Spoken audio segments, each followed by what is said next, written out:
Akka ragaaleen qorannoo bara 2024 buna irratti hojjetaman agarsiisanitti bunni faayidaalee hedduu namaaf kenna. Akka ragaalee kanaatti bunni cooma tiruu ittisuuf, dadhabbii fi cinqii sammuu xiqqeessuuf, du'a sababa dhukkuboonneetiin dhufu gadi buusuu fi faayidaalee gama hedduu akka qabu ibsameera. Uummanni Oromoo immoo bunaaf iddoo olaanaa qaba. Bunni yeroo gammachuus yeroo gaddaas mana Oromootiin dhabamu. Akka aadaatti keessummaa yoo mana namaa dhufe buna dhugaa jechuun keessummaan akka simatamu namoonni nuti dubbisne ibsaniiru. Waa'ee bunaa kana yoo ibsuu yaale buna jechuun akka naannoo Arsiititti bakka guddaa qaba. Waan hedduu of keessaa qaba.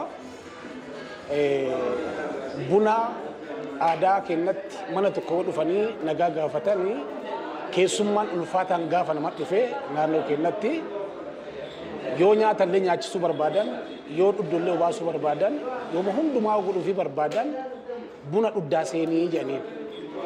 Bunni akka naannoo keenyatti bakka guddaa qaba. Namni tokko keessummaan tokko mana kan kee yoo dhufee jedhe buna dhaabaaf jetta.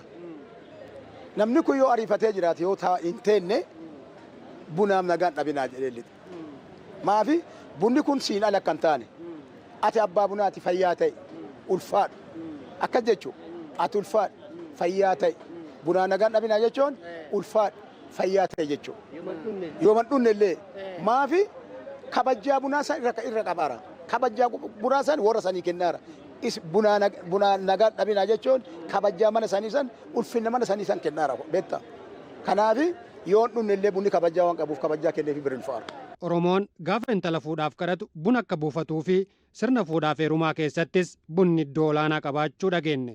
Oromoon intala kadhaa yoo dhatte seera qaba intala sii kennani soddaa warra sanii gaafa taate in kadhattaa gaafa kaan lama ooltee sadi ooltee lammaffaaf saarka sadaffaarra sii kennani achiin booda gaafa sii kennanii gaafa cidhaa kana takka Oromoon buna namaa buusa.